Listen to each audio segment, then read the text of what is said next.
एक बार भगवान बुद्ध अनाथ पिंडक सेठ के घर पधारे। वो सेठ जी से बात कर ही रहे थे कि अंतपुर में कलह होने की आवाज सुनाई दी।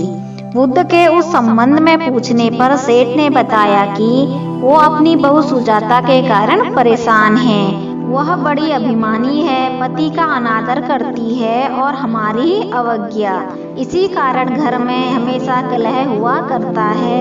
सेठ की बात सुनकर बुद्ध ने उनसे बहू को भेजने को कहा। उसके आने पर उन्होंने उससे प्रश्न किया, बताओ भला तुम वधिक सभा, चोर सभा, मातृ सभा, बिगनी सभा, सखी सभा, आर्य सभा तथा दासी सभा, इस 7 प्रकार की गृहणियों में से कौन हो? सुजाता बोली, भगवान मैं इनका तात्पर्य समझती नहीं, कृपया स्पष्ट करें। तब बुद्ध बोले, जो गृहिणी हमेशा क्रोध करती रहती है, जिसका पति पर बिल्कुल प्रेम नहीं होता, जो उसका अपमान करती है और परपुरुष पर मुग्ध होती है, वह ठीक एक हत्यारिन के समान होती है और इसलिए ऐसी स्त्रियों को वधिक सभा कहा जाता है। जो अपने पति की संपत्ति का सदुपयोग नहीं करती वरन उसे चुराकर अपने उपभोग में लाती हैं, वह चोर सभा होती है। जो आलसी होती हैं और बिल्कुल काम नहीं करती, कर्कशा होती है तथा पति के सामने अपना बड़प्पन दिखाती है, वह आर्य सभा होती है।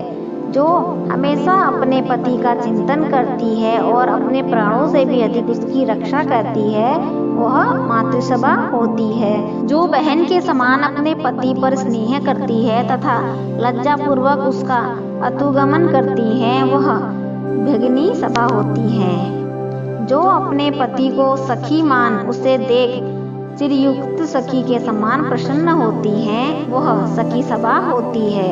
और जिस गृहिणी को उसका पति हमेशा कष्ट क्लेह देता है, उसका हमेशा अनादर करता है, फिर भी वह चुपचाप बिना क्रोधित हुए सब सहन करती है तथा हमेशा पति की आज्ञा का पालन करती है, वह दासी सभा होती है। अब बताओ भला तुम इनमें से कौन हो? यह सुनते ही सुजाता की आंखें भर आई। वह भगवान बुद्ध के चरणों में गिर पड़ी और बोली, भगवान मुझे क्षमा करें, इनमें से मैं कौन हूँ यह बताने में मेरी वाणी असमर्थ है। लेकिन मैं आपको यह विश्वास दिलाती हूँ कि आज से मैं अपने पति और बड़ों का आदर करूंगी तथा उनका हृदय नहीं दुखाऊंगी। आज से मैं अपने को घर की दासी मानकर ही जीवन यापन करूंगी। तो दोस्तों, आपको यह वीडियो कैसी लगी? अच्छी लगी हो तो शेयर करें, लाइक करें और ज़्यादा से ज़्यादा सब्सक्राइब करें।